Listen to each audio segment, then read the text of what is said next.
उसने जैसे ही शीशे में देखा, वही चुड़ैल उसकी अपनी ही सीट के ऊपर बैठी हुई थी। ड्राइवर चीखना चाहता था, लेकिन उसके मुंह से आवाज तक नहीं निकल रही थी। एक एक करके उस चुड़ैल ने सबको मार मार कर गाड़ी से बाहर निकाला। आखिर उस रात ऐसा क्या हुआ था जिसने ड्राइवर को हमेशा के लिए गाड़ी चलाना छोड़ने पर मजबूर कर दिया। नमस्कार दोस्तों, मैं रीता और आप देख रहे हैं रीता रीड स्टोरीज।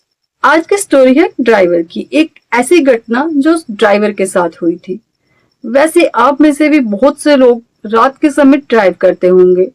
जो उस ड्राइवर के साथ हुआ, ये सुनकर हो सकता है बहुत से लोग रात के समय गाड़ी चलाने में भी डरे। तो अब आते हैं हम अपनी कहानी पर। ये घटना है 2003 की, जम्मू में रहने वाले सुरेश नाम के एक आदमी की। सुरेश टाटा सुमो नाम की एक गाड़ी चलाता था।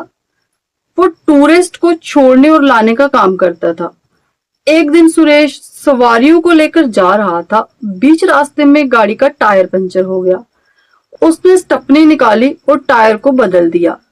टायर बदलने के बाद उसने जैक और पंचर हुए टायर को गाड़ी के अंदर रखा, गाड़ी स्टार्ट की और चल पड़ा। अभी थोड़ी ही देर तक चले थे, गाड़ी का दूसरा टायर भी पंचर हो गया। उसने गाड़ी रोकी और नीचे उतरकर देखने लगा। सवारियों ने पूछा, भैया क्या हुआ है? उसने सवारियों को बताया कि गाड़ी का दूसरा टायर भी पंचर हो गया है। तभी उसने आगे पीछे देखा, सब जगह अंधेरा ही अंधेरा था। उसके बाद वो वापस गाड़ी में जाकर बैठ गया। फिर वो धीरे धीरे गाड़ी चलाता हुआ आगे बढ़ा। सुरेश गाड़ी चलाता हुआ दाएं बाएं देखता जा रहा था कि कोई टायर पंचर ठीक करने वाली दुकान या फिर कोई होटल मिल जाए। ऐसे ही वो धीरे धीरे आधे घंटे तक गाड़ी चलाता रहा। आधे घंटे के बाद उसे एक घर दिखाई दिया। उस घर के बाहर लाइट जल रही थी। सुरेश गाड़ी से नीचे उतरा।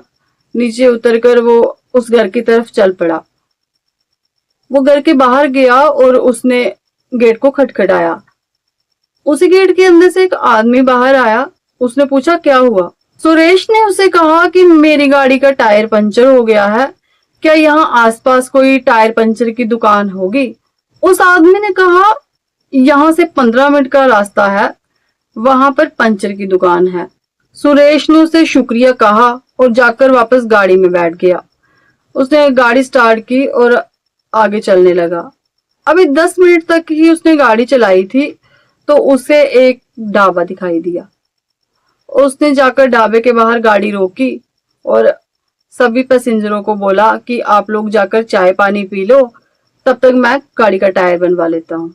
ढाबे के साथ ही एक पंचर लगाने वाला छोटा सा खोखा था, यानी कि छोटी सी एक टायर पंचर की दुकान।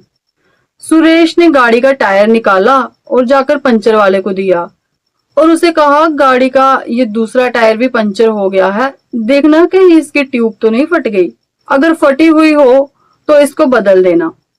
सुरेश ने सड़क क्रॉस की और टॉयलेट करने लगा।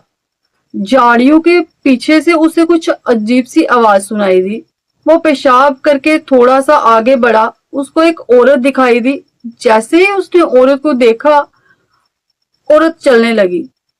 देखते ही देखते उसकी आंखों के सामने वो औरत गायब हो गई।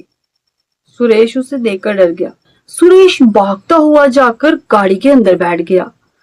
उसके हाथ पैर कांपने लगे थे, मानो जैसे उसने कोई भूत, चुड़ैल या कोई आत्मा देख ली हो। सुरेश ने अपने आप को समझाने की कोशिश की कि शायद ये मेरा वहम हो सकता है। उसने हिम्मत करके सेंटर वाले शीशे से सड़क के पार वाली साइड देखने की कोशिश की। जैसे ही उसने शीशे में देखा, गाड़ी की पीछे वाली सीट पर वही औरत बैठी हुई थी। यह देखकर ही सुरेश जल्दबाजी में गाड़ी से नीचे उतरने लगा। उतरते हुए वो गाड़ी से नीचे गिर गया। वो उठा और चीखता चिल्लाता हुआ ढाबे की तरफ भागा। उसके चिल्लाने की आवाज सुनकर सब इकट्ठा हो गए और उसे पूछने लगे, क्या हुआ? सुरेश इतना डर गया था कि वो किसी को कुछ बता ही नहीं पा रहा था। वो बस गाड़ी की तरफ इशारा करता हुआ वो कर रहा था। किसी को भी उसकी बात की समझ नहीं आ रही थी। ढाबे पर काम करने वाले लड़के ने सुरेश को पकड़कर कुर्सी पर बिठाया और उसे पानी पिलाया और कहा, लंबी लंबी सांस लो। फिर पूछा, क्या हुआ है? सुरेश ने कहा, जब मैं पेशाब करने के लिए सड़क के पार गया था, तब मैंने वहां एक औरत को देखा। मेरी आंखों के सामने ही वो औरत गायब हो गई। जब आकर मैं गाड़ी में बैठा, मैंने सेंटर वाले शीशे से गाड़ी में पीछे वाली सीट पर बैठे हुए उसी औरत को देखा। तब उस ढाबे वाले ने कहा, चल मैं तेरे साथ चलता हूँ और देखता हूँ कौन सी औरत है। बाकी सभी उसके साथ गाड़ी में देखने के लिए चल पड़े। गाड़ी के अंदर जाकर देखा तो वहां कोई भी नहीं था। उतने में ही पंचर वाले ने ढाबे वाले लड़के के कान में कुछ कहा। उसके कुछ कहते ही ढाबे वाला लड़का पीछे पीछे हटने लग गया। ढाबे वाले लड़के ने सुरेश को आवाज लगाई। जब सुरेश उसके पास आया तो ढाबे वाले ने सुरेश का हाथ पकड़ा और उसे साइड पर लेकर गया।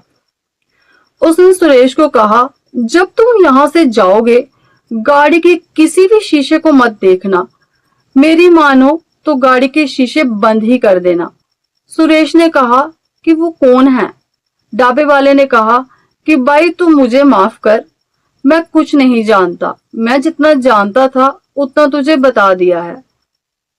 बस मैं तुझे इतना ही कहूंगा, शीशे में मत देखना और गाड़ी को कहीं भी मत रोकना। इतना ही कहकर ढाबे वाला ढाबे के अंदर चला गया। सुरेश पहले से ही डरा हुआ था। ढाबे वाले की बात सुनकर वो और भी ज्यादा डर गया। वो वहीं पर खड़ा सोच रहा था, तभी पंचर वाले ने आवाज लगाई। उसने कहा कि एक टायर में एक ही पंचर था, तो एक टायर की ट्यूब फटी हुई थी, मैंने बदल दी है। सुरेश उसे पैसे दे ही रहा था, उतने में ही एक टूरिस्ट ने कहा कि भैया कब चलना है? सुरेश ने कहा, तुम सबको बुलाकर ले आओ, निकलते हैं। सब गाड़ी में जाकर बैठ गए। सुरेश भी आकर बैठा। उसने गाड़ी स्टार्ट की और वहां से निकल गए। गाड़ी चलाते हुए सुरेश के दिमाग में उस ढाबे वाले लड़की की ही बातें घूम रही थी कि उसने कहा था, शीशे की तरफ मत देखना, गाड़ी मत रोकना। सुरेश के दिमाग में बस यही सब चल रहा था। उतने में ही सुरेश को लगा जैसे किसी ने उसके कान में फूंक मारी हो, जैसे कि कोई उसके कान में फुसफुसाया हो, जैसे कि किसी की सांसों की हवा जोर से उसके कान में पड़ी हो। सुरेश ने पीछे मुड़कर देखा, टूरिस्ट आपस में बातें कर रहे थे। सुरेश डर गया हुआ था। उसे लगा अगर ये सब आपस में बातें कर रहे हैं तो मेरे कान में कौन फुसफुसाया है। सुरेश डर गया था। वो पहले से भी ज्यादा तेज गाड़ी चलाने लगा। सामने से तेज रफ्तार में हॉर्न मारता हुआ एक ट्रक आया। सुरेश ने जैसे तैसे गाड़ी को संभाला और पीछे मुड़कर ट्रक वाले को कहने लगा, ओ भाई कैसे गाड़ी चलाता है, अभी ठोकने वाला था। ये कहकर जैसे ही उसने गर्दन को सामने देखने के लिए घुमाया, उसकी नजर सीधे ही शीशे पर पड़ी। उसने शीशे में उसी चुड़ैल को अपनी ही सीट के ऊपर बैठा हुआ देखा। जैसे ही उसने देखा वो चिल्लाने लगा, लेकिन उसके मुंह के अंदर से आवाज तक नहीं निकली और उससे ब्रेक दब गई और गाड़ी वहीं रुक गई। उसके साथ बैठे पैसेंजर ने पूछा, भैया गाड़ी क्यों रोकी, क्या हुआ? वो कुछ नहीं बोल पा रहा था। पैसेंजर ने उसे हिलाया, उसे पूछा, क्या हुआ? तब सुरेश के मुंह से आवाज निकली। उसने कहा, पीछे पीछे। इतना कहकर ही वो गाड़ी से नीचे उतर गया। साथ बैठा पैसेंजर उसकी बात को समझ नहीं पाया। सुरेश गाड़ी से उतरकर काफी दूर चला गया, क्योंकि उसे पता चल गया था कि गाड़ी के अंदर चुड़ैल है। सभी पैसेंजर गाड़ी से उतरकर सुरेश को पूछने लगे, भैया क्या हुआ है, आप गाड़ी से क्यों उतर आए? चलो गाड़ी में। गाड़ी क्यों रोक दी? सुरेश ने कहा, मैं नहीं जाऊंगा, गाड़ी में वो है। उनमें से एक पैसेंजर ने कहा, वो कौन? हमें तो कोई नहीं दिखा। तभी एक पैसेंजर ने कहा, भैया आपको सफर के कारण हो सकता है थकान हो गई हो, आप थोड़ी देर सो लो, गाड़ी मैं चलाता हूँ, चलो गाड़ी में बैठो। वो सुरेश को अपने साथ लेकर आए। उन्होंने उसे गाड़ी में बिठाया अब सुरेश आंखें बंद करके गाड़ी में बैठ गया और आंखें खोल ही नहीं रहा था। वो इतना डर गया था कि अपनी आंखें खोलने की हिम्मत भी नहीं कर पा रहा था, क्योंकि सुरेश जान चुका था कि गाड़ी में अभी भी चुड़ैल है। उतने में ही टूरिस्ट का बंधा हुआ सामान नीचे गिरने लगा, जैसे कि कोई खुद फेंक रहा हो। एक बैग हवा में ही उड़कर गाड़ी के आगे जाकर गिर गया। ये देखकर जो गाड़ी चला रहा था उसने एकदम से ब्रेक लगाई और नीचे उतरकर देखने लगा। उतने में ही बाकी सब भी नीचे उतर गए, पर सुरेश अभी भी गाड़ी के अंदर आंखें बंद करके ही बैठा हुआ था। पैसेंजरों को समझ ही नहीं आ रहा था कि बंधा हुआ सामान ऐसे हवा में कैसे गिर सकता है। सबने सामान इकट्ठा किया, गाड़ी के ऊपर रखा और उसे अच्छे से बांध दिया। वो समझ ही नहीं पा रहे थे कि सामान कैसे गिरा। सामान बांधने के बाद वो आपस में बातें करने लगे कि ये कैसे हो सकता है। उनमें से एक बोला, अगर खुल जाता तो ऐसे ही नीचे गिरता, हवा में उड़कर आगे इतनी दूर कैसे गिरा। वो आपस में बातें कर ही रहे थे, इतने में गाड़ी जोरों से हिलने लगी। ये देखकर सब गाड़ी से दूर भागने लगे। भागते हुए एक ने पीछे मुड़कर देखा, गाड़ी हिलना बंद हो गई थी। उसने बाकी सबको भी आवाज दी, रुको, देखो गाड़ी नहीं हिल रही। उनमें से एक बोला, ड्राइवर कहाँ है, चलो चलकर ड्राइवर को देखे, उसको कुछ हुआ तो नहीं। सबने हिम्मत जुटाई और गाड़ी के पास गए। देखा तो सुरेश वहीं अपनी आंखें बंद करके बैठा हुआ था। उनमें से एक ने सुरेश को जाकर हिलाया और पूछा, भैया आप ठीक हो ना? सुरेश ने कहा, हाँ मैं ठीक हूं, पर आंखें नहीं खोली। पैसेंजर ने कहा, क्या आपको पता नहीं चला जब गाड़ी जोर जोर से हिल रही थी? सुरेश ने कहा, पता तो चला, पता तो मुझे ये भी है कि गाड़ी के अंदर चुड़ैल है और हमारे साथ ही है, इसलिए मैं आंखें नहीं खोलूंगा। ये सुनकर सब हैरान हो गए। उसने कहा, गाड़ी चलाओ, खुद भी चलो और मुझे भी पहुंचाओ। ये सुनकर पहले तो सब डर गए, फिर उन्होंने हिम्मत करके गाड़ी में बैठना शुरू किया, क्योंकि उनके पास कोई और विकल्प तो था नहीं। वहां सुनसान सड़क और सुनसान रास्ते ही थे। आखिर वो जाते तो जाते कहां? इसलिए सब एक एक करके गाड़ी में बैठने लगे और जो पैसेंजर पहले गाड़ी चला रहा था उसी ने गाड़ी चलाना शुरू कर दिया। लेकिन सुरेश अभी भी आंखें बंद करके ही बैठा हुआ था। सभी लोग गाड़ी में डरे और सहमे हुए चुपचाप करके बैठे हुए थे। उन्होंने तकरीबन आधे घंटे तक सफर और तय किया। ठीक आधे घंटे बाद कुछ ऐसा हुआ, उस पल को जो भी याद करता है वो रोने लग जाता है। कितने दिनों तक तो सब रातों को सो ही नहीं पाए। तब हुआ कुछ ऐसा जो आप में से किसी के साथ भी कभी ना हो। जो पैसेंजर गाड़ी चला रहा था उसके साथ बैठे हुए पैसेंजर से शुरू हुआ थप्पड़ पड़ना और फिर सबको थप्पड़ पड़ने लग गए।